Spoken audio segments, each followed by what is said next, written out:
كتاب أنزلناه إليك مبارك ليدبروا آياته وليتذكر أولو الألباب. الحمد لله رب العالمين والصلاة والسلام على سيد الأنبياء والمرسلين أما بعد فأعوذ بالله من الشیطان الرجیم بسم اللہ الرحمن الرحیم۔ سورۃ الشعراء چل رہی ہے اور اس کی تقریباً 220 آیات کی تفسیر مکمل ہو گئی ہے۔ آگے اللہ تبارک و تعالیٰ نے نبی کریم صلی اللہ علیہ وسلم کو ایک حکم ارشاد فرمایا کہ آپ ان کفار سے کہیے کہ جیسے پہلے باتیں گزری تھیں کہ کفار یہ کہا کرتے تھے کہ یہ جو قرآن ہے یہ معاذ اللہ شیاطین لے کر اترے ہیں، اور ہم نے آپ کو وضاحت سے بتایا تھا کہ کاہن جو تھے یہ شیاطین کو بھیجا کرتے تھے۔ شیاطین آسمان دنیا پہ جاتے، کان لگا کر فرشتوں کی باتیں سنتے، اور جو مستقبل کے بارے میں فرشتے گفتگو کر رہے ہوتے تھے وہ آ کے کاہنوں کو بتا دیا کرتے تھے، اور کاہن لوگوں میں عام کر دیا کرتے تھے، اور وہ چونکہ مستقبل کی باتیں تھیں، اللہ کا حکم ہوتا تھا، ویسے ہی وہ باتیں ظہور پذیر ہو جاتی تھیں جس سے ان کا اعتقاد بڑھ جاتا تھا، یعنی لوگوں کا اعتقاد ان کاہنوں پہ بڑھ جاتا تھا۔ تو اللہ تبارک و تعالیٰ نے اس کی مذمت فرمائی اور صراحتاً قرآن میں بیان فرما دیا کہ اب تو جب سے نبی کریم صلی اللہ علیہ وسلم نے اعلان نبوت فرمایا ہے، شیاطین کا آسمان دنیا پہ جانا ممنوع قرار دے دیا گیا ہے، لہٰذا اب یہ شیاطین کی خبر ہو ہی نہیں سکتی ہے، بلکہ یہ تو جبریل امین اللہ کا کلام لے کر نازل ہوتے ہیں۔ تو اب وہ اس کے بعد بیچ میں بہت ساری باتیں آئیں، اب اسی سے پھر سلسلہ کلام آگے جوڑا گیا ہے کہ اللہ تعالیٰ نے اپنے حبیب کریم سے فرمایا کہ یہ لوگ کہتے ہیں کہ قرآن کو شیاطین لے کے اترے ہیں، نہیں، بلکہ آپ ان سے فرمائیے کہ میں کیا تمہیں خبر نہ دوں کہ یہ شیاطین کس کے قلب پہ اترتے ہیں اور کس کو آ کے یہ مشورے دیتے ہیں، وہ آپ بیان فرما دیجئے۔ تو اس زمانے میں یہ شعراء ہوا کرتے تھے کہ شیاطین ان کے دلوں میں وساوس ڈالتے تھے، غلط قسم کے اشعار وہ لکھتے تھے، یا نبی کی معاذ اللہ مذمت میں ہجو میں اشعار کہتے تھے۔ تو یہ نشاندہی فرمائی اللہ کے حکم سے نبی کریم نے کہ یہ شیطان ہمارے پاس کچھ لے کر نہیں آتے، بلکہ ہم تمہیں بتاتے ہیں کہ یہ تو ان شعراء پر اترتے ہیں کہ جو غلط قسم کے شعر کہتے ہیں اور معاذ اللہ نبی کریم کی مذمت میں اشعار کہتے ہیں، اسلام کے خلاف اشعار کہتے ہیں، ان کو یہ شیطان گائیڈ لائن دیتے ہیں، ہمارے پاس شیطان نہیں آتے۔ لہذا ارشاد فرمایا کہ هل انبئکم علی من تنزل الشیاطین، کیا میں تمہیں بتا دوں کہ کس پر شیاطین اترتے ہیں؟ پھر جواب دیا تنزل علی کل افاک اثیم، یہ شیاطین ہر بڑے بہتان لگانے والے گناہگار پر نازل ہوتے ہیں۔ بہتان لگانے والے یہ شعراء ہوتے تھے جو نبی کریم صلی اللہ علیہ وسلم پر اشعار کی شکل میں معاذ اللہ الزامات لگایا کرتے تھے، کبھی آپ کو ساحر کہتے تھے، جادوگر، اور کبھی معاذ اللہ مجنون، پاگل، اور پتہ نہیں کیا کچھ یہ کہا کرتے تھے۔ تو ان کو اللہ تبارک و تعالیٰ نے اپنے حبیب کی زبانی ان کی نشاندہی کروائی کہ اصل میں ان پر شیاطین نازل ہو رہے ہیں، اور ان کے ذہن میں جو خیالات آتے ہیں، جو اشعار بن رہے ہیں اور یہ اس کو لوگوں کے سامنے بیان کر کے اپنی تعریف کروا رہے ہیں، یہ من جانب اللہ نہیں بلکہ من جانب شیطان ہے۔ تو شیطان آ کے ان کو مشورہ دے رہا ہے، اور ان کے دو نام رکھے افاک اور اثیم، ایک تو بہتان تراشی کرنے والے، دوسرے گناہگار۔ تو اس کا مطلب یہ ہوا کہ بہتان تراشی بہت بڑا گناہ ہے، اور اس کی مذمت یہاں پر قرآن میں کئی مقام پر بیان ہوئی ہے۔ تو ارشاد فرمایا کہ تنزل علی کل افاک اثیم، یہ شیاطین ہر بڑے بہتان والے، بہتان لگانے والے اور گناہگار پر نازل ہوتے ہیں۔ یلقون السمع، شیاطین اپنی سنی ہوئی باتیں ان پر ڈالتے ہیں۔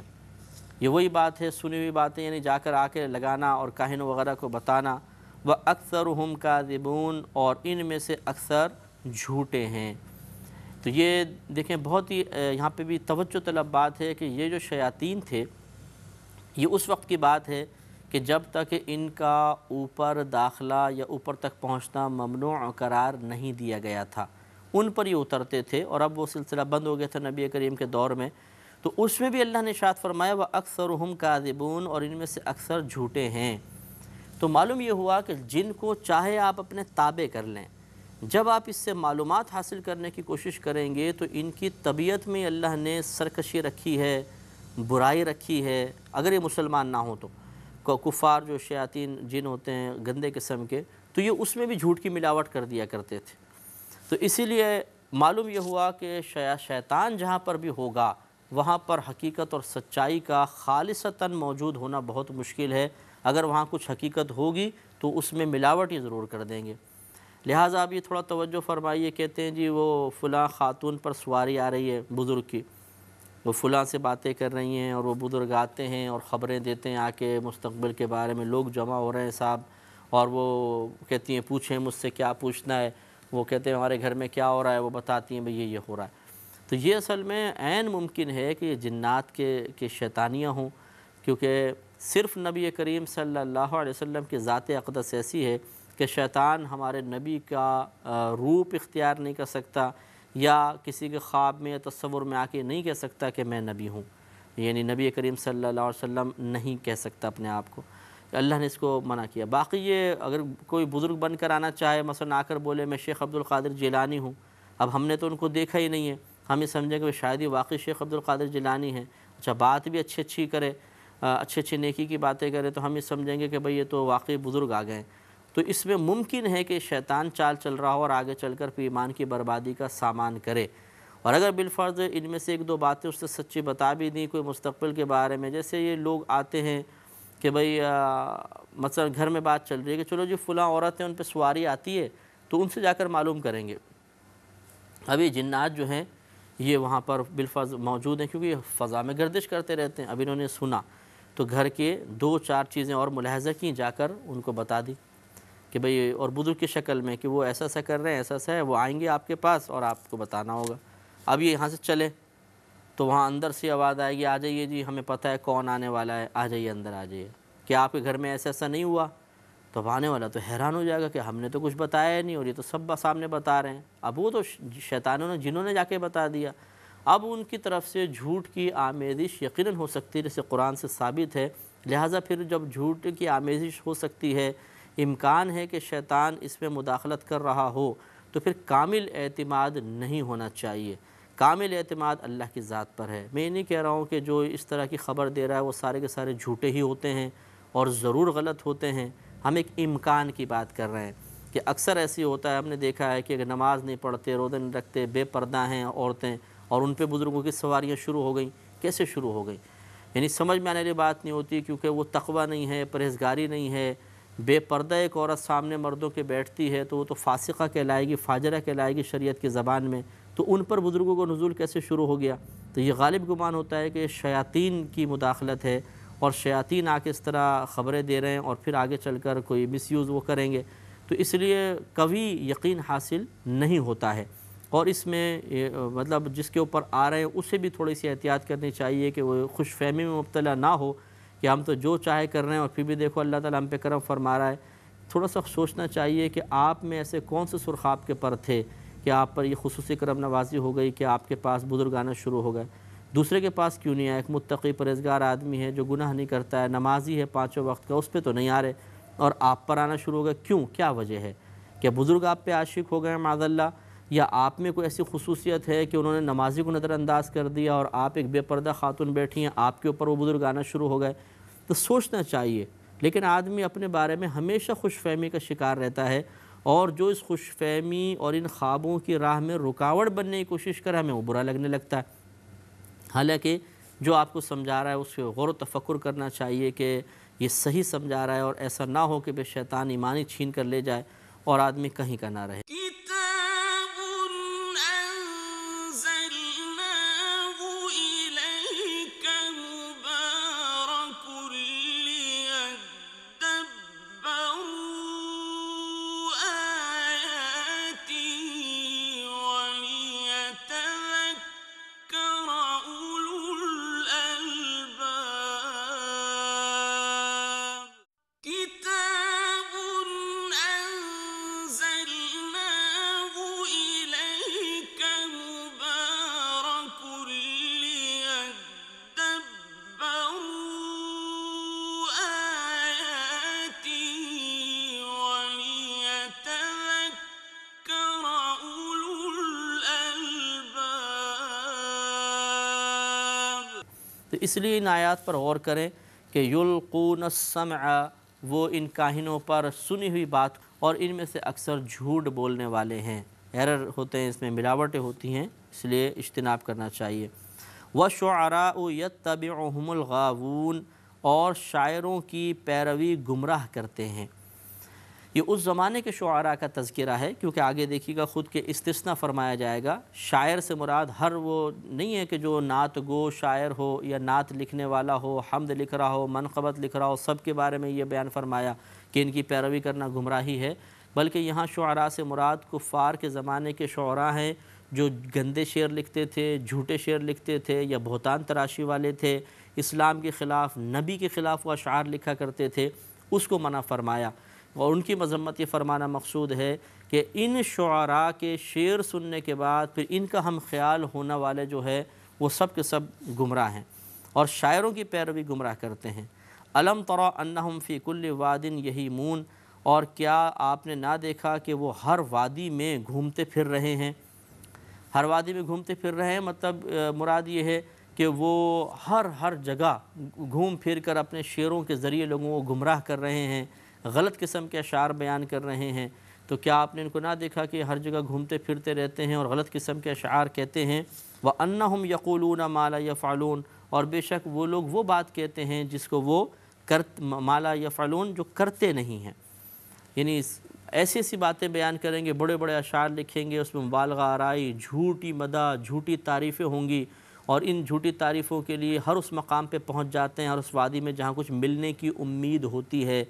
اس زمانے میں ایسی ہوتا تھا کہ یہ شعراء جو ہوتے تھے بڑے بڑے عمراء کے پاس جاتے تھے اور رؤساء کے پاس، ایک قصیدہ اس کی شان میں لکھ دیا، پیش کر دیا، خوش ہوا، اس نے انعام دے دیا، پھر دوسرے کے پاس پہنچ گئے، اس نے انعام دے دیا۔ تو ان شعراء کی تو یہ عادت تھی، کسی نے کہا کہ بھئی وہ فلاں معاذ اللہ نبی کے لیے ہجو لکھ دو، ہم تمہیں اتنا انعام دے دیں گے، تو اس کے لیے ہجو اس کی خوشنودی کے لیے لکھ دی۔ ان شعراء کی اللہ نے مذمت فرمائی کہ یہ مارے مارے پھرتے ہیں دنیا کی دولت کے لیے، غلط قسم کے اشعار لکھتے ہیں، پھر لوگ ان کی پیروی کرتے ہیں، وہ سب کے سب گمراہ ہیں، اور یہ ایسی ایسی باتیں اس میں لکھ دیتے ہیں کہ خود نہیں کرتے، یعنی مدح کر رہے ہیں بہت زیادہ اس کی، اور اس کے لیے مطلب قربان ہو جانے کا تذکرہ کر رہے ہیں اور یہ اور وہ، لیکن جب وقت آئے تو کچھ بھی نہیں کریں گے ان میں سے۔ تو یہی چیزیں ہیں جو قابل مذمت تھیں، اللہ نے ان کو بیان فرمایا، اور پھر اب استثناء کیا، کیونکہ ایک شبہ پیدا ہوتا تھا کہ یہاں پر تو وَالشُّعَرَاءُ يَتَّبِعُهُمُ الْغَاوُونَ سے ایسا لگتا تھا کہ شاعر جتنے بھی لوگ ہیں ان کی پیروی گمراہ کرتے ہیں، تو اس میں تو حمد بھی آ گئی، منقبت بھی آ گئی، نعت بھی آ گئی، کیونکہ یہاں پہ تو بظاہر کسی شاعر کا استثناء نہیں ہے۔ آگے استثناء بیان فرمایا إِلَّا الَّذِينَ آمَنُوا، مگر وہ جو ایمان لے آئے،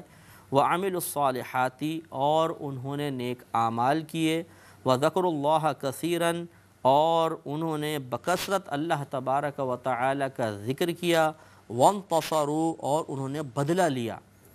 کس بات کا بدلہ؟ نبی کریم صلی اللہ علیہ وسلم کے ہجو میں جو شعر کہے گئے، اسلام کے خلاف جو شعر کہے گئے، تو اشعار کی شکل میں اس کا بدلہ لیا۔ ان لوگوں پر ان کو فرمایا کہ یہ لوگ جو ہیں ان کا استثناء ہے، یہ لوگ برے نہیں ہیں، ان کی پیروی کو گمراہ نہیں کرتے، بلکہ ان کے اشعار کو پڑھنا سننا یہ تو بہت سعادت کی بات ہے۔ وَانْتَصَرُوا مِن بَعْدِ مَا ظُلِمُوا، اور بدلہ لیا انہوں نے اس کے بعد جو ان پر ظلم ہوا، یعنی ان پر ظلم ہوا، یعنی نبی کریم صلی اللہ علیہ وسلم کے خلاف لکھا، یہ تمام مسلمانوں پہ ظلم ہے کہ دل آزاری کا سبب بنتا ہے۔ اسی طرح کوئی اسلام کے خلاف اگر اشعار لکھے تو یہ بھی مسلمانوں کے لیے ایک اذیت کا باعث ہے، تو گویا کہ مسلمانوں پہ ظلم ہوا، تو جب مسلمانوں پہ ظلم کیا گیا تو اس کا انہوں نے اشعار کی شکل میں بدلہ لیا۔ اور یہ بخاری کی روایت ہے، آپ نے بارہا سنی ہوگی کہ حضرت حسان بن ثابت رضی اللہ تعالی عنہ کے لیے مسجد نبوی میں باقاعدہ ممبر لگایا جاتا تھا، اور نبی کریم صلی اللہ علیہ وسلم آپ سے فرماتے تھے کہ جو کفار نے ہماری ہجو کی ہے، ہمارے خلاف شعر لکھے ہیں، اے حسان تم اشعار کی شکل میں ان کا جواب دو۔ تو آپ جواب دیا کرتے تھے، اور نبی کریم ان کے لیے باقاعدہ دعا فرماتے تھے کہ اللہ تعالیٰ جبریل امین سے حسان کی تائید فرما، اس کی مدد فرما۔ تو اس لیے مطلب خود نبی کریم کی بارگاہ میں قصائد لکھے گئے ہیں، شعر پڑھے گئے ہیں، تو ہر شعر برا نہیں ہوتا۔ جو شعر گندے فحش اشعار مضامین پر مشتمل ہو، یا پھر جھوٹی مبالغہ آرائی، جھوٹی تعریفوں پر مشتمل ہو، بڑے بڑے اوصاف، بڑے بڑے مبالغہ آرائی کی گئی ہو، یا مطلب اس میں معاذ اللہ اسلام کے خلاف ہو، کسی بزرگ کے خلاف اشعار لکھے گئے ہوں، صحیح العقیدہ مسلمانوں کے خلاف اشعار لکھے گئے ہوں، وہ سب برے ہیں اور وہ سب پہلے والی آیت کے تحت آئیں گے۔ وَسَيَعْلَمُ الَّذِينَ ظَلَمُوا أَيَّ مُنْقَلِبٍ يَنْقَلِبُونَ، اور عنقریب جان لیں گے وہ لوگ کہ جنہوں نے ظلم کیا یعنی کافر، کہ أَيَّ مُنْقَلِبٍ يَنْقَلِبُونَ کہ کس کروٹ پر پلٹا کھائیں گے، یعنی جتنے جو یہ چالاکیاں کر رہے ہیں عنقریب ان کو معلوم ہو جائے گا کہ ان کا اخروی انجام کیا ہے، دنیا کے اندر کیا ہے، آخرت میں کیا ہے۔ دنیا میں بھی ان کفار نے دیکھا کہ مسلمانوں سے شکست کی ذلت ان کو اٹھانا پڑی، رسوا ہو گئے، اور جب نبی کریم صلی اللہ علیہ وسلم فاتح مکہ کی حیثیت سے اندر مکۃ المکرمہ میں داخل ہوئے تو قیامت تک کے لیے کفر کا زور ٹوٹ گیا۔ اب انشاءاللہ کبھی بھی حرمین طیبین پر، حجاز مقدس پر کفار غالب نہیں آ سکتے۔ اللہ تبارک و تعالیٰ نے کرم نوازی فرمائی، کیونکہ صحیح حدیثیں بھی یہی کہتی ہیں کہ آخری زمانے تک میں ایمان سمٹ کر مکہ اور مدینہ تک پہنچ جائے گا، یعنی یہ دو شہر تو کفار کی دستبرد سے محفوظ ہی رہیں گے، حتیٰ کہ دجال بھی ان میں داخل نہیں ہو سکے گا۔ یہ نصوص قطعیہ ہیں، ہمارے نبی کریم صلی اللہ علیہ وسلم کی غیبی خبریں ہیں، اور انشاءاللہ ایسے ہی ہوگا۔ کوئی مکے پر، مدینے پر اپنی بری نظر نہیں ڈال سکتا، قیامت تک ان پر کوئی غلبہ نہیں پا سکے گا۔ تو یہ اللہ نے بیان فرمایا کہ عنقریب یہ ظالم جان لیں گے کہ ان کا دنیا میں انجام کیا ہوتا ہے، آخرت میں انجام کیا ہوتا ہے۔ یہاں تک سورہ شعراء کا اختتام ہوا۔ اب سورہ نمل ہے، یہ بھی مکی صورت ہے اور اس میں تقریباً 93 آیات ہیں، اور انشاءاللہ آج ہم اس کا آغاز کریں گے۔ بسم اللہ الرحمن الرحیم۔ طاسین یہ حروف مقطعات میں سے ہے۔ بارہا آپ کو بتایا کہ صورتوں کے شروع میں جو حروف بعض اوقات لکھے ہوتے ہیں، جیسے الف لام میم، طاسین، یاسین وغیرہ، یہ حروف مقطعات کہلاتے ہیں۔ ان کے معانی اللہ تبارک و تعالیٰ ہی بہتر جانتا ہے، یا اس کے عطا سے، اس کے کرم سے، اس کے فضل سے اس کے نبی کریم صلی اللہ علیہ وسلم کو معلوم ہے، اور آپ کے عطا سے اکابر صحابہ کو معلوم ہو سکتے ہیں۔ تو یہ سورہ نمل کا کیا پہلا ہے لفظ جو انشاءاللہ ہم نے آپ کی خدمت میں عرض کیا، باقی آیات اور اس کی تفسیر نیکسٹ پروگرام میں۔ وآخر دعوانا ان الحمدللہ رب العالمین۔ كتاب أنزلناه إليك مبارك ليدبروا آياته وليتذكر أولو الألباب۔ كتاب أنزلناه إليك مبارك ليدبروا آياته وليتذكر أولو الألباب۔ الحمد للہ رب العالمین والصلاة والسلام علی سید الانبیاء والمرسلین،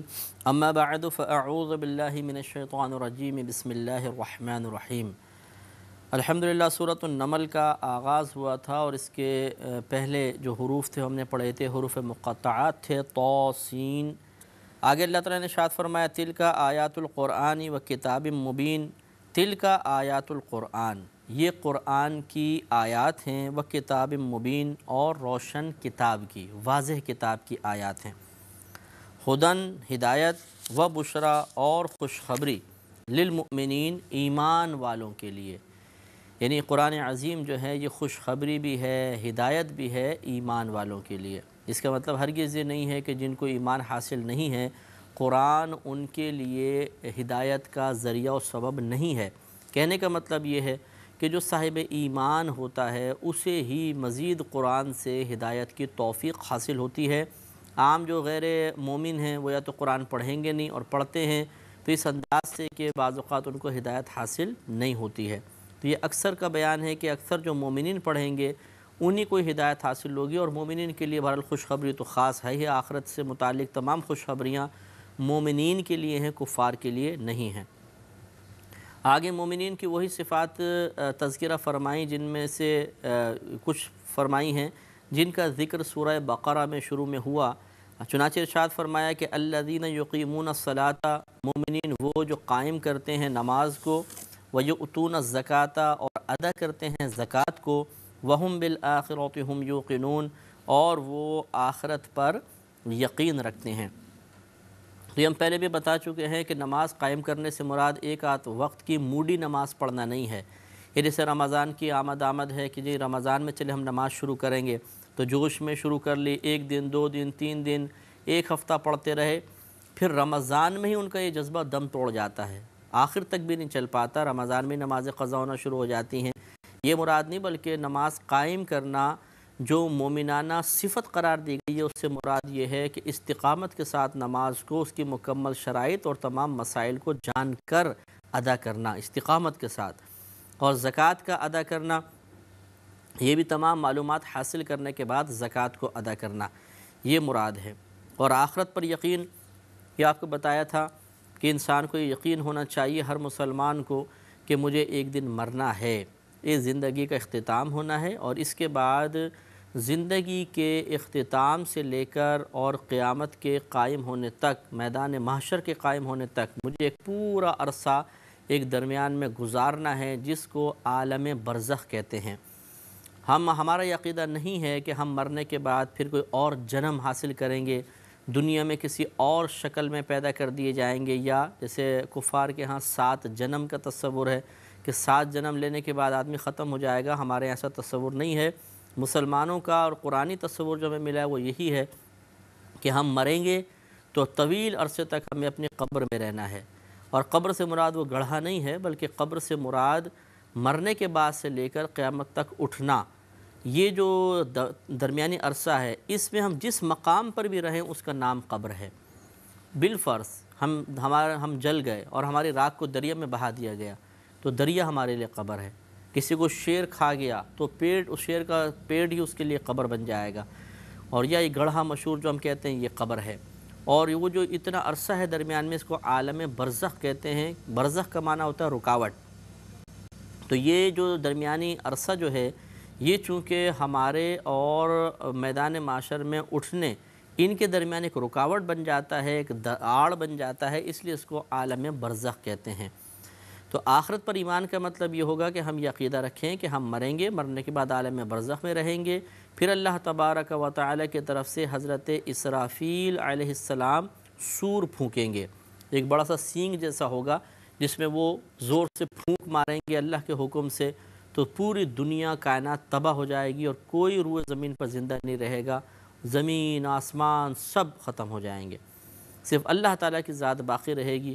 پھر اللہ تعالیٰ کے حکم سے اور اسرافیل علیہ السلام اللہ کے حکم سے ہوں گے، اسرافیل علیہ السلام کو پھر حکم ہوگا کہ اب آپ دوبارہ سور پھونکیے، وہ دوبارہ سور پھونکیں گے، تو سب لوگ اپنی اپنی قبروں سے زندہ ہو کر برآمد ہو جائیں گے اور اللہ تعالیٰ کی بارگاہ میں حاضر ہوں گے، وہاں باقاعدہ حساب و کتاب ہوگا۔ تقریباً سرکار نے ارشاد فرمایا میری امت کے 70,000 افراد ایسے ہوں گے جو بلا حساب و کتاب داخل جنت ہوں گے، اور باقی لوگوں کا حساب و کتاب ہوگا۔ جنت ہوگی، دوزخ ہے، جنت اللہ کی رحمت کا مقام ہے، جہنم اللہ کے عذاب کا مقام ہے۔ نیک بندوں کو جنت میں ڈالے گا،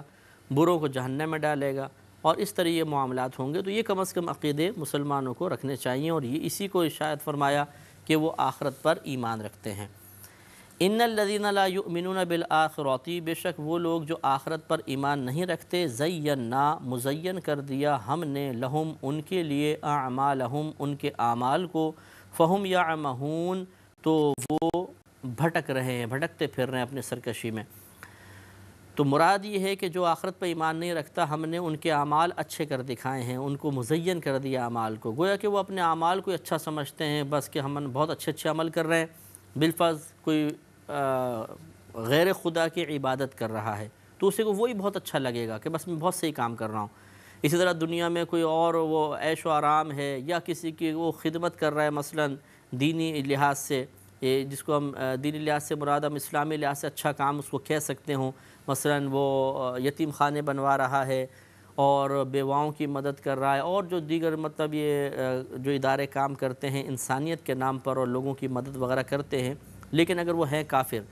تو یہ ان کو یہ عمل بہت اچھے لگیں گے، ہم بہت اچھا کام کر رہے ہیں، اور ان اعمال میں اتنے وہ مشغول ہو جائیں گے، ان اعمال کا مزین ہونا انہیں اس طرح اپنی جانب کھینچ لے گا کہ پھر ہدایت کی طرف وہ نہیں آئیں گے، تو پھر یہ آخرت میں بہت زیادہ خسارے میں مبتلا ہوں گے، جیسے آگے اللہ نے ارشاد فرمایا۔ تو ان کے لیے بارے میں فرمایا یہ بھٹک رہے ہیں، ان کو حقیقتاً ابھی تک ہدایت حاصل نہیں ہے، یہ اپنے اعمال کو اچھا سمجھ رہے ہیں، اعمال ان کے لیے اتنے خوبصورت کر دیے گئے ہیں کہ ان کو یہی کام بہت اچھے لگتے ہیں، لیکن آخرت میں ان کے لیے پھر کوئی حصہ نہیں رہے گا۔ اولئک الذین لہم سوء العذاب، یہی وہ لوگ ہیں جن کے لیے برا عذاب ہے، وہم فی الآخرۃ ھم الاخسرون، اور یہی آخرت میں سب سے بڑھ کر خسارہ اٹھانے والوں میں سے ہیں، کہ جن کے اعمال مزین ہو گئے، کہ جو اپنے اعمال پر خوش ہیں کہ ہم بہت اچھا کام کر رہے ہیں، ہم حق کام کر رہے ہیں، صحیح کام کر رہے ہیں، درست کام کر رہے ہیں، انہیں اپنے اعمال میں کوئی نقص و کمی نظر نہیں آتی، یہ آخرت میں سب سے بڑے خسارے میں مبتلا ہوں گے۔ وہاں پچھتاوا اور حسرت ہوگی کہ ہم نے کیوں نہ اپنا محاسبہ کر لیا، اور کیوں ہم ان اعمال کی ظاہری جو صورت و شکل تھی اس پہ مطمئن ہو گئے تھے، پھر وہاں یہ چیز نفع نہیں دے گی۔ وَإِنَّكَ، اور بے شک آپ، لَتُلَقَّى الْقُرْآنَ مِن لَدُنْ حَكِيمٍ عَلِيمٍ، بے شک آپ قرآن سکھائے جاتے ہیں، یعنی اے حبیب آپ کو قرآن سکھایا جاتا ہے حکیم علیم کی طرف سے، حکمت والے اور علم والے رب کی طرف سے۔ یہ نبی کریم صلی اللہ علیہ وسلم کو ایک مزید خوشی، ایک تسلی قلب دینا مقصود ہے کہ آپ کو جو قرآن ہم سکھاتے ہیں، قرآن کے جو معانی، مفہوم، مطالب ہیں، یہ اللہ تعالیٰ کی طرف سے ہیں۔ تو اس سے بہت آدمی کو خوشی ہوتی ہے کہ اتنا بڑا انعام اللہ کی طرف سے ہے، اور وہ خود صاحب انعام جو ذات انتہائی پاکیزہ ہو اور عظیم ذات ہو، وہ جب اس کا اقرار کرے کہ ہم آپ پر انعام کر رہے ہیں، تو خوشی اور انبساط پیدا ہوتا ہے، طبیعت میں نشاط پیدا ہوتا ہے، تو یہ نشاط پیدا کرنا مقصود ہے۔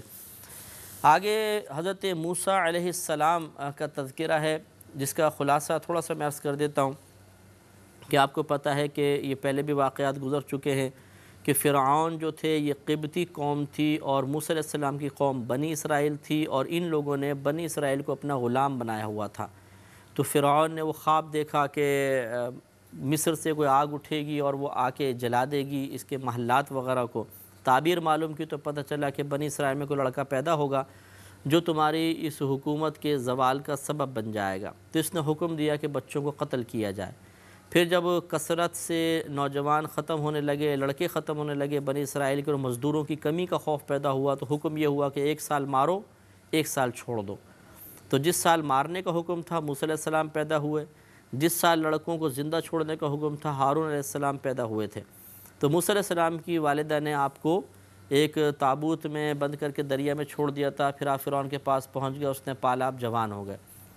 پھر آپ باہر جا رہے تھے تو ایک آپ کی قوم کا ایک بنی اسرائیلی تھا اور ایک قبطی قوم کا شخص تھا، جس میں باہم جھگڑا ہو رہا تھا، اور قبطی شخص جو تھا وہ غلطی پر تھا۔ حضرت موسیٰ علیہ السلام نے اس کو سمجھایا، وہ نہیں مانا، تو آپ نے اس کو مکہ مارا زور سے، جس سے وہ مر گیا تھا۔ تو اس خوف کی وجہ سے کہ اب ہو سکتا ہے فرعون کی طرف سے کوئی سختی کا سلسلہ ہو، حضرت موسیٰ علیہ السلام مدین شام کی طرف چلے گئے تھے۔ شعیب علیہ السلام کے وہاں آپ کی بچیوں سے ملاقات ہوئی، اور وہ شعیب علیہ السلام کے آپ داماد ہوئے، آپ نے ان کی بچیوں سے نکاح فرمایا، اور پھر آپ کی زوجہ جو تھیں وہ حاملہ تھیں، پریگننٹ تھیں، اور آپ پھر مدین سے اللہ کے حکم سے مصر کی طرف چلے کہ آپ فرعون کے پاس جانا تھا اور فرعون کو تبلیغ دین کرنی تھی، لیکن ابھی تک آپ کو یہ حکم تبلیغ کا فی الحال نہیں تھا، لیکن یہ آپ کو اشارہ ملا کہ آپ مدین سے مصر آئیں۔ تو آپ اپنی زوجہ کے ساتھ چل رہے تھے، سخت سردیوں کے دن تھے، اور آپ کے جو ڈلیوری کا وقت تھا وہ قریب تھا زوجہ کی، کہ درد ذہ شروع ہو گئے تھے۔ تو سخت سردی کے عالم میں کچھ جلانے کے لیے چیز نہیں تھی، کوئی گرمی حاصل کرنے کے لیے چیز نہیں تھی، تو وادی طوا سے حضرت موسیٰ علیہ السلام گزر رہے تھے، مبارک وادی تھی، اور وہاں پہ دور سے آپ کو ایک روشنی نظر آئی۔ تو آپ نے سمجھا یہ آگ ہے، تو آپ نے زوجہ سے کہا آپ یہاں ٹھہرے، میں ہو سکتا ہے کہ آگ مل جائے، آگ لے کر آتا ہوں، یا کچھ چنگاری وغیرہ مل گئے تو یہاں پہ ہم آگ جلا لیں گے اور اس سے ہم ہاتھ وغیرہ تاپیں گے۔ تو وہ پھر آپ وہاں پر گئے تو ایک درخت سے وہ روشنی نکل رہی تھی، اور اصل میں وہ اللہ تبارک و تعالیٰ نے تجلی فرمائی تھی، اور درخت سے آواز آئی کہ اے موسیٰ میں تمہارا رب ہوں۔ تو بظاہر وہ درخت نہیں بول رہا تھا، بلکہ درخت تو ایک ذریعہ تھا، اصل میں تو تکلم اللہ تعالیٰ بیان کر رہا تھا، اور کیسے کر رہا تھا یہ اللہ ہی بہتر جانتا ہے کہ اللہ کا کلام آواز سے پاک ہے۔ تو کیسے موسیٰ علیہ السلام سن رہے تھے، کیسے کلام ہو رہا تھا، یہ اللہ بہتر جانے، اس کے رسول بہتر جانے۔ اور وہاں پہ اللہ تبارک و تعالیٰ نے حضرت موسیٰ علیہ السلام پہ ظاہر فرمایا کہ آپ کو بحیثیت نبی کے چنا گیا ہے، اور وہاں معجزات آپ کو عطا کیے گئے، جیسے کہ ابھی اس کا تذکرہ آئے گا۔ تو یہ ذرا ذہن میں رکھ کر آپ سنیں گے تو انشاءاللہ بہت ہی آسانی سے بات سمجھ میں آئے گی۔ كتاب أنزلناه إليك مبارك ليدبروا آياته وليتذكر أولو الألباب كتاب أنزلناه إليك مبارك ليدبروا آياته وليتذكر أولو الألباب۔ تو اب آگے اللہ نے ارشاد فرمایا اذ قالا، اور یاد کیجئے جب کہا موسیٰ علیہ السلام نے لأہلہ اپنی زوجہ سے، انی بے شک آنست نارن، میں نے دیکھا ہے ایک آگ کو، میری نگاہ ایک آگ پر پڑی ہے، سآتیکم منہا بخبرن، تو ان قریب میں تمہارے پاس اس کی کوئی خبر لاتا ہوں، او آتیکم بشہاب قبس، یا اس میں سے کوئی چمکتی ہوئی چنگاری لاتا ہوں، لعلکم تصطلون، کہ تاکہ تم اس سے ہاتھ تاپو، اس سے مطلب ہاتھ اپنے گرم کرو۔ فلما جاءہا، پھر جب موسیٰ علیہ السلام اس آگ کے پاس تشریف لائے، نو دیا، تو ندا کی گئی، یعنی اللہ کی طرف سے ندا کی گئی، ان بوری کا من فی النار، کہ برکت دی گئی ہے اس شخص کو جو آگ کے پاس ہے، یعنی مراد خود موسیٰ علیہ السلام تھے، کہ گویا کہ یوں فرمایا جا رہا ہے موسیٰ تمہیں برکت دی گئی ہے، تو یوں مجہول کا صیغہ بیان فرمایا گیا اس شخص پر برکت نازل کی گئی، اس شخص کو بابرکت بنایا گیا جو اس آگ کے پاس ہے، یعنی خود موسیٰ علیہ السلام، ومن حولہا، اور وہ لوگ جو اس آگ کے قریب ہیں، اس سے مراد فرشتے ہیں۔ مفسرین نے فرمایا کہ جتنے فرشتے ہیں ان پہ بھی برکت کا نزول ہے، اور موسیٰ علیہ السلام پر بھی برکت نازل ہو رہی ہے۔ وسبحان اللہ رب العالمین، اور پاکی ہے اللہ تبارک و تعالیٰ کو جو عالمین کا پالنے والا ہے۔ اب اللہ تعالیٰ نے ارشاد فرمایا یا موسیٰ، اے موسیٰ، انہو، بے شک شان یہ ہے، انا اللہ، میں اللہ ہوں، العزیز الحکیم، عزت والا، غالب، حکمت والا۔ تو یہ درخت سے ندا آ رہی تھی، اصل میں تو یہ درخت نہیں بول رہا تھا، بلکہ اللہ تبارک و تعالیٰ نے درخت پہ تجلی فرمائی، اور اللہ کا پیغام پھر موسیٰ علیہ السلام نے سنا۔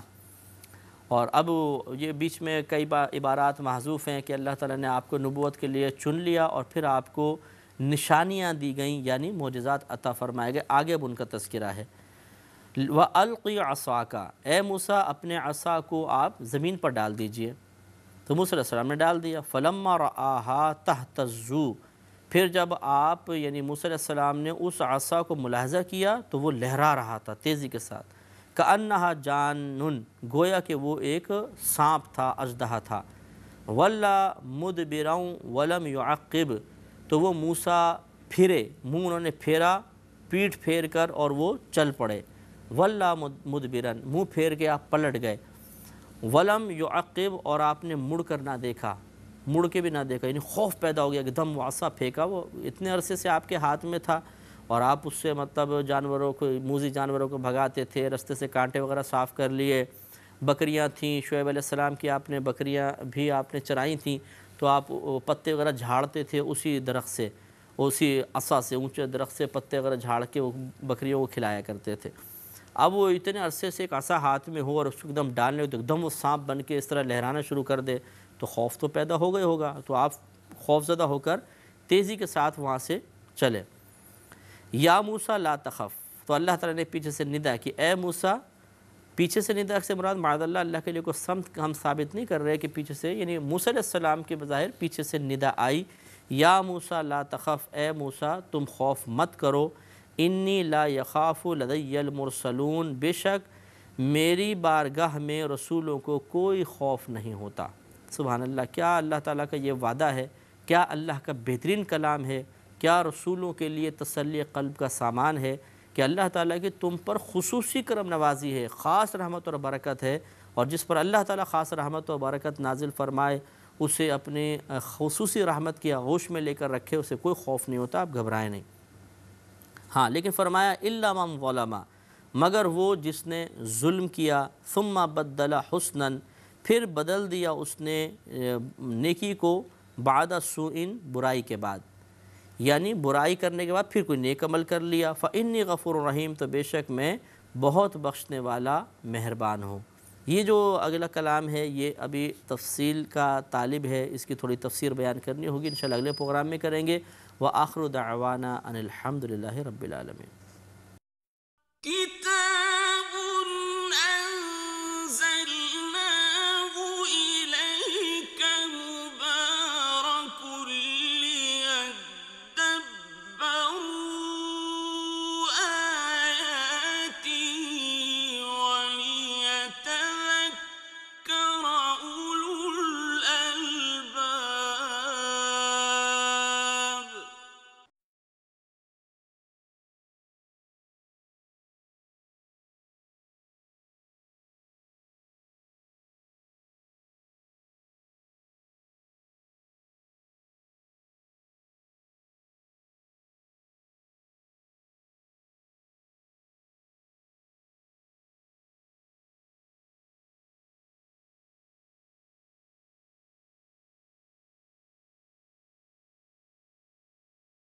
كتاب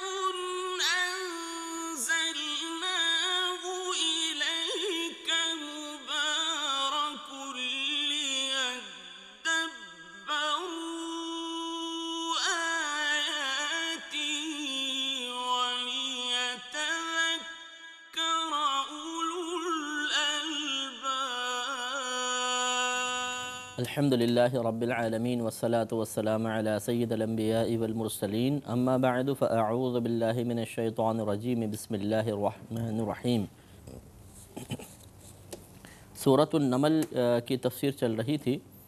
اور واقعہ حضرت موسیٰ علیہ السلام کا اللہ تبارک و تعالی بیان فرما رہا تھا کہ جب آپ مدین سے مصر کی جانب اپنے اہل خانہ کے ساتھ تشریف لا رہے تھے اور راستے میں برف باری تھی، سخت شدید سردی ہو رہی تھی، اور آپ کی زوجہ جو تھیں ان کو حمل تھا اور درد ذہ شروع ہو چکے تھے، تو آپ کو دور سے ایک روشنی نظر آئی، تو آپ نے سوچا شاید یہ آگ ہے، تو آپ وہاں تشریف لے گئے، اور پھر اللہ تبارک و تعالی نے وہاں پر آپ کا نبی ہونا آپ پر منکشف فرمایا، اور یہ جو معجزات تھے، یعنی عصا مبارکہ کا پھینکنا اور اس کا اژدہا بن جانا، اور ہاتھ کا اس طرح بغل میں ڈالنا، باہر نکالنا تو روشن و منور ہو جانا، اور پھر ہاتھ ڈالیں بغل میں تو پھر دوبارہ اپنی نارمل حالت پہ آ جانا، یہ معجزہ اللہ تبارک و تعالیٰ نے آپ کو یہاں پر عطا فرمائی۔ اسی کا بیان چل رہا تھا، اور پچھلی آیت میں یہ آیا تھا کہ اللہ تبارک و تعالیٰ نے آپ کو ارشاد فرمایا کہ آپ اپنا عصا مبارکہ ڈالیں، آپ نے ڈالا تو وہ اژدہا بن گیا تھا، جس سے آپ خوف آپ نے محسوس کیا اور آپ پیٹ پھیر کر وہاں سے تشریف لے جانے لگے، تو اللہ تبارک و تعالیٰ نے آپ کو دوبارہ بلایا، اور یہ آیت کریمہ تھی، آیت نمبر 10، کہ یا موسیٰ لا تخف، اے موسیٰ تم خوف مت کرو، انی لا یخاف لدی المرسلون، کہ بے شک میرے پاس رسول خوف نہیں کرتے، یعنی جو میری جائے پناہ میں ہیں، جن پر میری نگاہ کرم ہے، جو میری رحمت کے سائے میں ہیں، انہیں کوئی خوف نہیں ہوتا، انہیں ہر قسم کے آفات و بلیات سے نکلنے کی راہ دے دی جاتی ہے،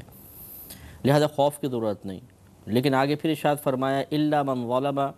مگر جس نے ظلم کیا، ثم بدل حسنا بعد سوء، پھر برائی کے بعد بھلائی سے اس کو بدل دے، فإنی غفور رحیم، تو بے شک میں بہت بخشنے والا مہربان ہوں۔ تو یہاں پہ مرسلون کے بارے میں فرمایا الا من ظلم، مگر جس نے ظلم کیا۔ ظلم کرنے سے مراد معاذ اللہ کوئی گناہ نہیں ہے، کیونکہ کثیر دلائل قرآن و حدیث کے اور عقلی دلائل کے ذریعے علماء اسلام اس بات پر متفق ہیں کہ انبیاء علیہم السلام ہر صغیرہ کبیرہ گناہ سے معصوم ہیں۔ اللہ تبارک و تعالی نے ایسا ان کو پیدا کیا ہے، ان کے باطن کو ایسا رکھا ہے کہ وہ برائی کو قبول ہی نہیں کرتا ہے، تو کبیرہ گناہ نہیں کریں گے، صغیرہ گناہ پر اصرار نہیں کریں گے۔ اچھا، کبھی کبھار اگر صغیرہ نادر صورت میں ہو گیا عدم توجہ کی بنا پر، تو اس کو جائز رکھا ہے ان کے لیے، یعنی اس کے قائل ہیں علماء کہ ہاں ایسا ہو سکتا ہے، لیکن کبھی اس پر اصرار نہیں ہوگا۔ یعنی ایسا نہیں کہ ایک بار کیا پھر دوبارہ پھر تیبارہ کر لیا، ایسا نہیں، بلکہ جیسی کوئی ایسا ہوگا عدم توجہ ہوئی کسی مسئلے کی طرف، تو فوراً اللہ تعالیٰ کی طرف سے تنبیہ ہو جائے گی، یا ان کا قلب اس پر مطلع ہو جائے گا اور وہ فوراً اس پر توبہ کر لیں گے۔ جیسے آدم علیہ السلام کو اللہ تبارک و تعالیٰ نے ایک درخت کے پاس جانے سے منع فرمایا، اس کی تفسیر میں اختلاف ہے، بہرحال وہ گندم کی بالی تھی کہ آپ اس کے قریب مت جائیے گا اور یہ مت کھائیے گا۔ تو آپ کی اب یہ خطا اجتہادی تھی کہ آپ نے سوچا کہ شاید یہ اللہ کا مشورہ ہے، حکم نہیں ہے، اور جواباً یہ واقعہ گزر چکا ہے کہ اس کے برعکس شیطان نے آپ کو یہ کہا تھا کہ آپ اگر اس درخت میں سے کھا لیں گے تو ہمیشہ ہمیشہ جنت میں رہیں گے، تو اس لیے پھر آپ نے اس کا دانہ کھایا، آپ نے بی بی حوا رضی اللہ تعالی عنہا نے، تو پھر یہ معاملہ ہوا کہ وہ اللہ تعالیٰ کی مرضی کے خلاف معاملہ ہو گیا۔ تو چونکہ وہاں پہ قصد نافرمانی نہیں تھا، بلکہ آپ نے اللہ تبارک و تعالیٰ کی طرف سے ایک تنبیہ کو مشورہ تصور کیا، اور مشورے کا رد کرنا گناہ نہیں ہوتا، لیکن بہرحال خود آدم علیہ السلام نے اسے ایک ظلم قرار دیا، پھر اس پہ توبہ بھی کی، لیکن یہ اصل میں کوئی گناہ نہیں تھا، اسی لیے اس پہ کوئی سزا مرتب نہیں ہوئی۔ اور آپ کو دنیا میں اتارا جانا، بعض لوگ یہ کہتے ہیں کہ بطور سزا معاذ اللہ آدم علیہ السلام کو دنیا میں اتارا، یہ سزا نہیں تھی، بلکہ یہ تو اللہ تبارک و تعالیٰ کے ارادہ ازلی کی ایک صورت تھی، کہ اس کی تکمیل کی ایک صورت تھی، کیونکہ ارادہ اللہ کی صفت ہے، تو اللہ تعالیٰ تو پہلے، اور صرف تمام صفات قدیم ہیں، تو اللہ تبارک و تعالیٰ تو ازل سے ہی ارادہ فرما چکا تھا کہ میں آدم علیہ السلام کو زمین پہ اتاروں گا، پھر ان کی نسل سے انبیاء علیہ السلام بھی پیدا ہوں گے، پھر وہ تبلیغ دین کریں گے، پھر اس کے بعد لوگوں پہ قیامت قائم ہوگی، پھر یہ سب میرے بارگاہ میں حاضر ہوں گے، پھر جنت دوزخ کا فیصلہ ہوگا۔ تو یہ اصل میں آدم علیہ السلام نے تو کوئی ایسا نہیں کیا کہ اللہ تبارک و تعالیٰ کی تقسیم کو بدلا ہو، بلکہ یہ تمام معاملات جو ہیں اللہ کی مشیت کے مطابق ہوئے۔ یہ خطا اجتہادی تھی، اور خطا اجتہادی پہ کوئی گرفت نہیں ہوتی۔ اسی طرح عزیر علیہ السلام کا معاملہ کہ بستی کو دیکھ کر یہ آپ کے ذہن میں خیال آنا کہ کیسے اللہ تعالیٰ اس کو دوبارہ اٹھائے گا، وغیرہ وغیرہ، جتنے یہ معاملات ہوتے ہیں، یہ معاملات گناہ نہیں تھے، یہ ایک خیال تھے، ایک کوئی اگر فعل ہوا ہے تو اجتہادی خطا کے جواب میں تھا، لہٰذا اس کو یہ اللہ تبارک و تعالیٰ ظلم سے تعبیر فرما رہا ہے کہ الا من ظلم، مگر جس نے ظلم کیا، ثم بدل حسنا بعد سوء، پھر برائی کے بعد بھلائی سے اس کو بدل دیا، فإنی غفور الرحیم، تو بے شک میں بخشنے والا مہربان ہوں۔ یعنی اس قسم کے تمام معاملات بھی انبیاء علیہم السلام سے معاف فرما دیے گئے، تو پھر کس چیز کا خوف؟ آگے ارشاد فرمائیں، یہاں تک 11 آیات مکمل ہوئی تھیں، پچھلی دفعہ ہم نے 11ویں آیت تک ہی کلام کیا تھا۔ اب آگے اللہ ارشاد فرماتا ہے وَأَدْخِلْ يَدَكَ فِي جَيْبِكَ، تو ایک تو معجزہ سانپ والا عطا کیا، اب دوسرا معجزہ اللہ تبارک و تعالیٰ نے آپ کو عطا فرمانے کا ارادہ کیا، وَأَدْخِلْ، ارشاد فرمایا اور داخل کریں آپ، یدک، اپنے ہاتھ کو، فی جیبی کا، اپنے گریبان میں، اس طرح ڈالیں، تخرج بیضاء من غیر سوء، تو یہ ہاتھ نکلے گا سفید ہو کر، بغیر کسی عیب کے۔ یعنی ایک تو ہوتا ہے کہ عیب کی وجہ سے سفیدی پیدا ہو جاتی ہے، جیسے کہتے ہیں کہ جی اگر مچھلی پر دودھ پی لیا جائے تو وہ سفید سفید دھبے پڑ جاتے ہیں، لیکن وہ مخصوص مچھلی ہوتی ہے، ہر مچھلی نہیں ہوتی بہرحال، لیکن یہ بھی ایک وجہ ہو جاتی ہے۔ تو یہ سفیدی جو آتی ہے یہ بیماری کی وجہ سے آئی،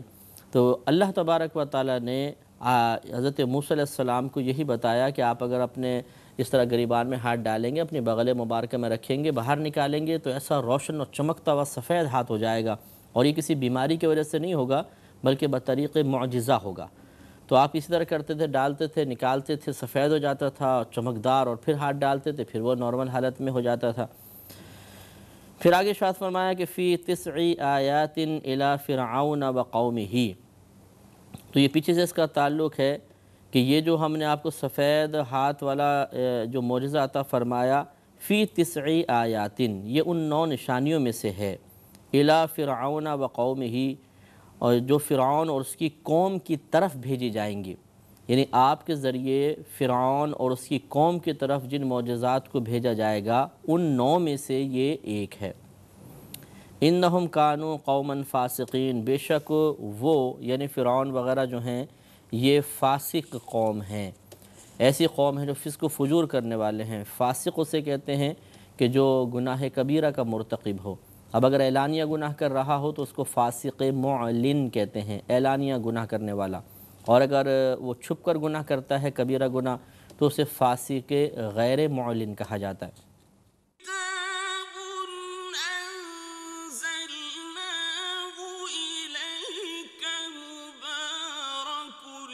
ليدبروا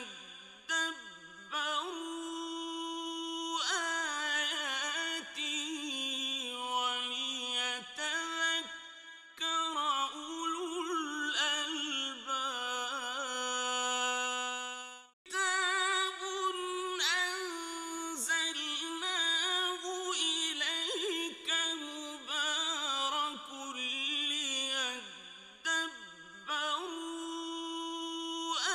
آياته وليتذكر أولو الألباب فلما جاءتهم آیاتنا مبصرة قالوا هذا سحر مبین۔ اب یہاں یہ تمام دے دیا، پھر آپ مصر گئے، پھر وہاں پہ تبلیغ دین شروع فرمائی، پھر وہ ان کے سامنے آپ نے معجزات کا اظہار فرمایا، تو انہوں نے پھر یہ فرعونیوں نے اس کو جادو قرار دیا۔ تو یہ تمام بیچ کا واقعات محذوف کر کے پھر ان کے جو تاثرات تھے ان معجزات کو دیکھ کر انہیں اللہ تبارک و تعالی نے بیان فرمایا کہ فلما، پس جب جاءتہم آئیں یہ نشانیاں ان کے پاس یعنی فرعونیوں کے پاس، آئیں ان فرعونیوں کے پاس آیاتنا ہماری نشانیاں مبصرتاً، اس حال میں کہ وہ آنکھیں کھول دینے والی ہیں، یعنی ایسی نشانیاں معجزہ واقعی حق اور باطل میں امتیاز کر دیتا ہے کہ ایک عام آدمی اس بات کو سمجھنے پر، سوچنے پہ اور تسلیم کرنے پہ مجبور ہو جاتا ہے کہ یقیناً جو سامنے والا فعل کر رہا ہے، جو عمل دکھا رہا ہے، کسی عام آدمی کے بس کی بات ہی نہیں ہے،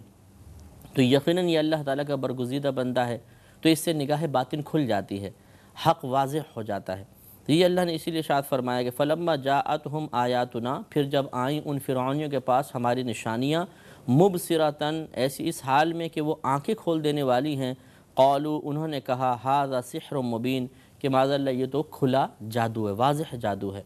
تو یہی عقل کی کمی ہوتی ہے کہ جب آدمی ہدایت قبول نہ کرنا چاہے تو سامنے ہر چیز کی وضاحت کے باوجود اس کی عقل پہ پردے پڑ جاتے ہیں، یا وہ پردے ڈال لیتا ہے اور اس طرح گمراہی کا شکار ہو جاتا ہے۔ وَجَحَدُوا بِهَا، اور انہوں نے ان کا انکار کیا، وَاسْتَيْقَنَتْهَا أَنفُسُهُمْ، اور ان کے دلوں میں ان کا یقین تھا، ظلماً وعلواً، ظلم اور تکبر کی بنا پر، یعنی انکار جو کیا ظلم اور تکبر کی بنا پر تھا، حالانکہ ان کو دیکھنے کے بعد ان کے قلب بھی اس بات کو تسلیم کر رہے تھے کہ ہاں یہ تو واقعی ایک عام آدمی کے بس کی بات نہیں، یہ جو کچھ کہہ رہے ہیں، جس رب کا یہ ذکر کر رہے ہیں کہ اس نے مجھے معجزہ عطا فرمائے، وہ حق اور سچ ہے۔ فانظر کیف کان عاقبۃ المفسدین، تو دیکھو کیسا انجام ہوا مفسدین کا، فساد کرنے والوں کا کیسا برا انجام ہوا۔ تو پھر انہوں نے کہنا نہ مانا تو ان کا انجام دردناک ہوا، اور یہ غرق کا واقعہ پیچھے بھی ماقبل پروگرامز میں آپ سن چکے ہیں کہ اللہ تبارک و تعالیٰ نے فرعون کو اور اس کی قوم کو کیسے غرق فرمایا۔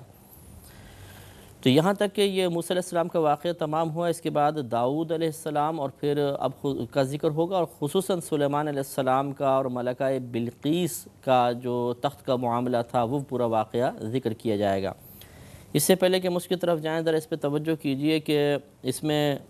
ایک بات تو یہ ہے کہ نبوت جو ہے یہ پہلے یاد رکھیے کہ یہ ایک وہبی شے ہے، کسبی شے نہیں ہے۔ وہبی شے اسے کہتے ہیں جسے تحفتاً دیا جائے، آدمی اپنی ذاتی کوشش وغیرہ سے اس نے حاصل نہ کیا ہو۔ جیسے ایک تو ہم نوکری کرتے ہیں، کاروبار کرتے ہیں، اس سے جو چیز آئے گی اسے وہبی نہیں کہیں گے بلکہ کسبی کہیں گے، کسب کے ذریعے ہم نے اپنے عمل کے ذریعے اس کو حاصل کیا۔ اور ایک ہے جیسے عید وغیرہ پہ کوئی گفٹ لا کر ہمیں اچانک دے دے، تو اس تحفے کو حاصل کرنے کے لیے تو ہم نے کوئی کوشش نہیں کی، اسے وہبی کہتے ہیں۔ تو اللہ تبارک و تعالیٰ کی طرف سے جو نبوت عطا کی جاتی ہے یہ وہبی ہے، کسبی نہیں۔ چنانچہ اگر کوئی شخص رات دن بھی ریاضات اور مجاہدوں میں صرف کر دے اور 100 سال تک بھی کرتا رہے، اگر اللہ تبارک و تعالی نے اس کے لیے نبوت کا فیصلہ نہیں کیا تو یہ اپنے کسب سے نبوت تو دور کی بات ولایت تک بھی نہیں پہنچ سکتا، کیونکہ ولایت بھی وہابی شے ہے، جس کو اللہ دینا چاہے اس کو دیتا ہے، ورنہ نہیں عطا فرماتا۔ ہاں یہ عبادت گزار کہلائے گا، متقی کہیں گے، پرہیزگار کہیں گے، ہم اس کے ساتھ حسن ظن قائم رکھ سکتے ہیں کہ جی اللہ کے ولی ہیں، ہمارا حسن ظن ہے، لیکن کیا واقعی اللہ نے اس کو ولایت عطا فرمائی ہے یا نہیں، یہ اللہ تعالیٰ اس کے رسول بہتر جانتے ہیں، یا وہ ولی پہ بعض اوقات منکشف ہو جاتا ہے کہ آپ اللہ کے ولی ہیں۔ بہرحال تو نبی کو تو بہرحال ضرور بتا دیا جاتا ہے کہ تمہیں نبوت دی گئی ہے۔ تو نبوت ایک وہبی شے ہوتی ہے، کسبی نہیں ہوتی، پہلی بات یہ۔ دوسرا یہ کہ انبیاء علیہم السلام کو ضروری نہیں ہے کہ جیسے ہی وہ بڑے ہوں، یعنی جیسے پیدا ہوں ذی شعوروں بتا دیا جائے کہ آپ نبی ہیں، بعض اوقات اس کی اطلاع بعد میں دی جاتی ہے، لیکن ایسا نہیں ہے کہ فیصلہ بعد میں ہوتا ہے، بلکہ یہ تو ازل سے اللہ تعالیٰ فیصلہ کر چکا ہے کہ منصب نبوت کس کس کو عطا فرمانا ہے، تو یہ ازل سے اللہ کا فیصلہ ہو جاتا ہے، کیونکہ ارادہ اللہ کی صفت ہے، اور ہمارے علماء اسلام کے نزدیک جتنی اللہ کی صفات ہیں وہ اللہ کے ساتھ ہمیشہ سے ہیں، بعد میں نہیں پیدا ہوئیں، غیر مخلوق ہیں۔ لہٰذا حضرت موسیٰ علیہ السلام کو جو درخت کے پاس بلایا گیا اور پھر بتایا گیا کہ آپ اللہ کے نبی ہیں، تو ایسا نہیں کہ اس وقت نبوت آپ کو عطا کی گئی، بلکہ نبوت کا فیصلہ تو آپ کے لیے پہلے ہو گیا، اس کا اظہار اب کیا گیا۔ اسی طرح بعض مصنفین بھی لکھ دیتے ہیں یا مقررین کہہ دیتے ہیں کہ نبی کریم صلی اللہ علیہ وسلم کو 40 سال کی عمر میں نبوت ملی، یہ نہیں کہنا چاہیے۔ جب انہیں اللہ تعالیٰ نے پہلے ان کے لیے نبی کا فیصلہ کر لیا تو وہ پیدا ہی نبی ہوئے ہیں، وہ نبی ہیں،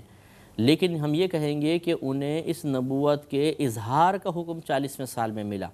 اعلان نبوت کا حکم 40ویں سال میں ہوا،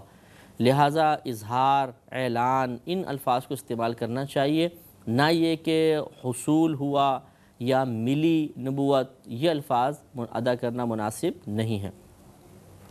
دوسری بات یہ کہ جب موسیٰ علیہ السلام نے عصائے مبارکہ ڈالا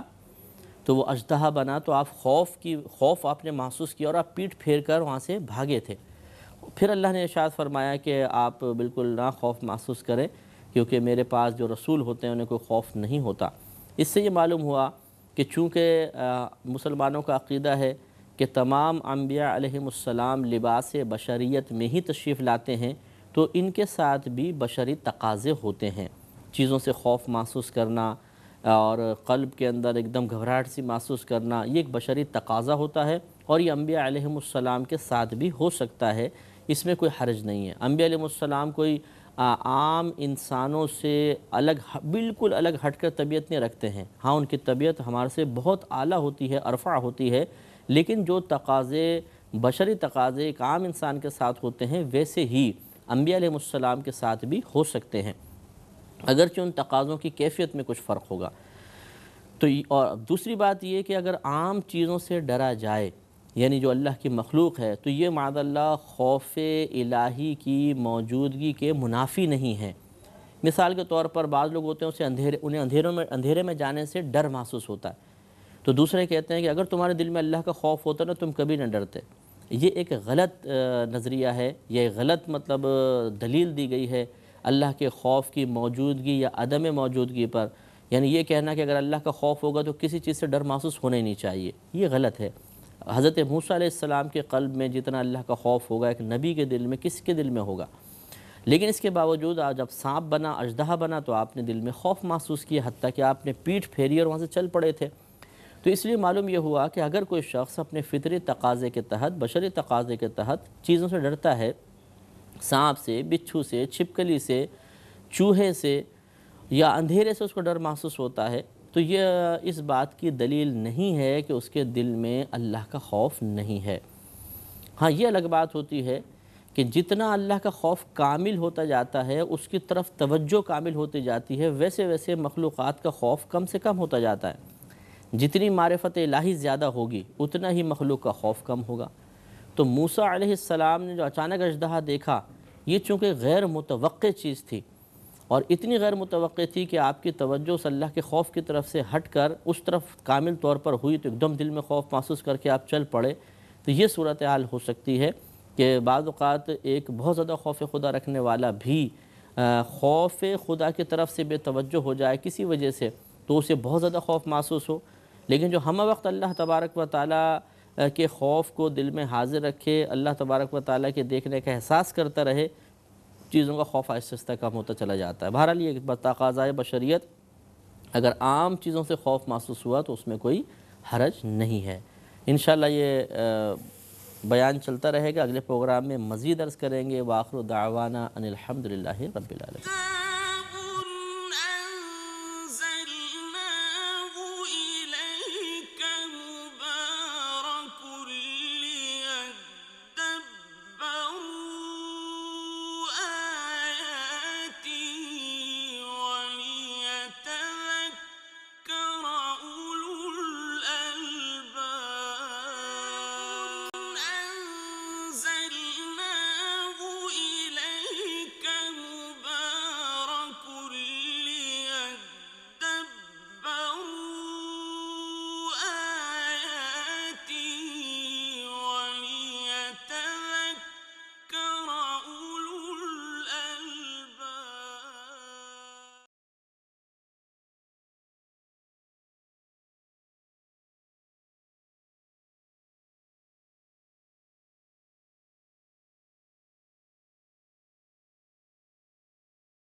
الحمدللہ رب العالمین والصلاة والسلام علی سید الانبیاء والمرسلین، اما بعد فاعوذ باللہ من الشیطان الرجیم، بسم اللہ الرحمن الرحیم۔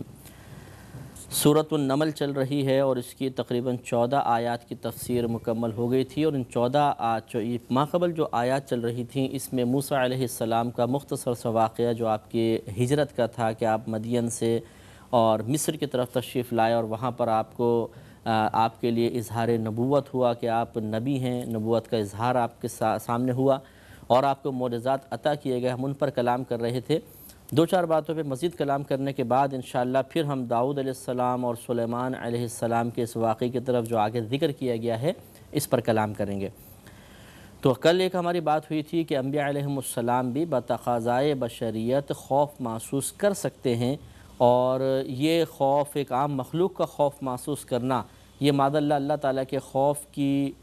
عدم موجودگی کی دلیل نہیں ہے۔ اللہ کا خوف دل میں ہوتا ہے، اس کی طرف سے توجہ بعض اوقات ہٹ جاتی ہے، توجہ کم ہو جاتی ہے، اور اچانک غیر متوقع طور پر کسی چیز کا سامنے آنا یا کوئی دہشت والا امر ہو جانا اور اس کی طرف کامل توجہ ہو جانے کی بنا پر وقتی طور پہ خوف محسوس کرنا یہ ہو سکتا ہے۔ دوسرا، اللہ تعالیٰ نے آپ کو معجزے عطا فرمائے۔ معجزے کی تعریف پہلے بھی ہم کر چکے ہیں، پھر ایک دفعہ عرض کر دیتے ہیں کہ دعوی نبوت کرنے والے سے کسی ایسے فعل کا صدور کہ جس فعل کو کرنے سے یا اس کا مقابلہ کرنے سے عام لوگ عاجز آ جائیں، ایسا خلاف عادت کام اگر سرزد ہوگا تو اسے معجزہ کہتے ہیں۔ انبیاء علیہ السلام پر اظہار معجزہ فرض ہوتا ہے، یہی وجہ یعنی جب قوم مطالبہ کرے اس وقت اظہار معجزہ فرض ہے، کیونکہ یہ ان کی نبوت پر ایک دلیل ہوتی ہے، انہیں دلیل فراہم کرنی ہے اور ایک حجت قائم کرنی ہے تاکہ لوگ آخر میں یعنی اللہ کی بارگاہ میں جا کر یہ نہ کہہ سکیں کہ ہم نے تو ان سے معجزہ طلب کیا تھا، انہوں نے کوئی نشانی نہیں دکھائی، اگر نشانی ہوتی تو اے اللہ ہم تجھ پر ایمان لے آتے۔ اس لیے انبیاء علیہ السلام پر لازم ہے کہ جب لوگ معجزہ طلب کریں تو وہ معجزہ دکھائیں۔ تو معجزہ ایک ایسے فعل کو کہتے ہیں، ایک ایسے عمل کو کہتے ہیں، ایک ایسی چیز کو کہتے ہیں، ایک ایسے خلاف عادت کام کو کہتے ہیں جو کسی دعوی نبوت کرنے والے سے سرزد ہوتا ہے، ظہور پذیر ہوتا ہے اور اس کا مقابلہ کرنے سے عام لوگ عاجز آ جاتے ہیں۔ تو اسی لیے آپ نے دیکھا ہوگا اگر کوئی اعلان نبوت کرتا ہے، جھوٹا ہے مثلا اعلان نبوت کرتا ہے، تو اس سے طلب معجزہ ہوتا ہے کہ اچھا آپ کو معجزہ دکھائیں، پھر اگر آپ کہتے ہیں آپ نبی ہیں تو معجزہ دکھائیے، اور وہ اس سے عاجز آ جاتا ہے، جب عاجز آ جاتا ہے تو وہ دلیل بن جاتی ہے اس بات کی کہ یہ اللہ کا نبی نہیں ہے۔ تو یہ معجزے آپ کو عطا کیے گئے، اور پھر آپ کو فرعون کی قوم کی طرف بھیجا گیا، اور انہوں نے آپ کے ان معجزات کو جادو، کھلا جادو قرار دیا۔ اس سے معلوم ہوا کہ جب یہ کوئی آدمی فسق و فجور کی طرف چلا جائے، کفر اس کے اوپر، کفر کی گندگی اس پر غالب آ جائے، تو بعض اوقات پھر یہ اتنا زیادہ قلب کو گھیر لیتی ہے، اپنے قبضے میں لے لیتی ہے، یہ نحوست، یہ کالک، یہ گندگی، کہ انسان پھر حق سب چیزیں واضح دیکھنے کے باوجود اسے قبول نہیں کر پاتا۔ تو اس لیے ہم میں سے ہر سننے والے بھائی کو بھی، بہن کو بھی ذرا سی توجہ کرنی چاہیے کہ خدا نخواستہ ہمارا قلب بھی کیا اسی راستے پہ تو نہیں چل پڑا۔ نبی کریم صلی اللہ علیہ وسلم ارشاد فرماتے ہیں کہ جب بندہ ایک گناہ کرتا ہے تو اللہ تعالیٰ اس کے قلب پر ایک سیاہ نقطہ لگا دیتا ہے، اگر وہ توبہ کر لے تو وہ مٹا دیا جاتا ہے، اگر نہ توبہ کرے بلکہ اور گناہ کر لے تو ایک اور نقطہ لگا دیا جاتا ہے۔ بندہ مسلسل گناہ کرتا رہتا ہے اور اس کے دل پہ سیاہ نقطے لگائے جاتے رہتے ہیں، یہاں تک کہ ایک وقت ایسا آتا ہے کہ اس کا قلب بالکل سیاہ پڑ جاتا ہے۔ تو یہ جو قلبی سیاہی جتنی زیادہ غالب ہوگی اتنا ہی زیادہ آدمی حق سے دور بھاگے گا۔ جیسے نبی کریم صلی اللہ علیہ وسلم کے دور مبارکہ کے کفار، کہ نبی کریم کی خود ذات پاک سراپا معجزہ، پھر قرآن معجزہ، پھر اور دیگر سرکار نے معجزات دکھائے، لیکن ان کے قلوب پر گناہ اور کفر کی ایسی کالک چھائی تھی کہ انہوں نے ان تمام چیزوں کو نظر انداز کر دیا۔ اسی طریقے سے مسلمان کے ساتھ بھی معاملہ ہو سکتا ہے کہ اگر وہ اپنی نفسانی خواہشات کو پورا کرتا رہے، ہم وقت شیطان کے مشوروں پہ عمل کر کے حصول لذت کا سامان جمع کرتا رہے، تو دل آہستہ سیاہ پڑنا شروع ہوتا ہے، اور پھر اس کی علامت یہ ہوتی ہے، علامت یہ بن جاتی ہے کہ عبادت کی ادائیگی ایک عظیم بوجھ محسوس ہوتی ہے، گناہوں میں ہی دل لگتا ہے، فضول قسم کے لوگوں میں بیٹھنے میں مزہ آتا ہے، گندے قسم کی سوچ رکھنے والوں کے ساتھ اپنے خیالات شیئر کرنے میں مزہ آتا ہے، گندے مناظر دیکھنے کو دل چاہتا ہے، فضول اپنا وقت ضائع کرنے کو دل چاہتا ہے، ہدایت کی بات سن کر دل تنگ ہونے لگ جاتا ہے، نصیحت کرنے والا برا محسوس ہوتا ہے، اگر کوئی ہمارے عیب کی نشاندہی کرنے لگے تو اس کی باتیں بڑی بری محسوس ہونے لگ جاتی ہیں، دینداروں، نیک لوگ، عبادات کے مقامات سے دور آدمی بھاگنا شروع کر دیتا ہے، آخرت کی جانب سے بالکل غافل ہو جاتا ہے، اللہ تعالیٰ کا خوف دل سے نکل جاتا ہے، اور پھر بعض اوقات وہ دین کے خلاف بولنا شروع کر دیتا ہے۔ یہ دل کی سیاہی کی علامت ہیں۔ جب اس قسم کا معاملہ ہو جاتا ہے تو آدمی پھر حق کو قبول نہیں کرتا، اور پھر تباہی اس کا مقدر بن جاتی ہے۔ اس لیے کوشش یہ کرنی چاہیے کہ اپنے قلبی احوال پر ہم مکمل طور پر متوجہ رہیں، دل میں کیا بگاڑ پیدا ہو رہا ہے، کس قسم کا بگاڑ ہے اور وہ کس حد تک پہنچ چکا ہے، اور اس کے علاج کی کوشش کرنی چاہیے۔ یہ ذمہ داری اساتذہ کے اوپر بھی ہے کہ وہ اپنا بھی اور اپنے ماتحت طلباء پر توجہ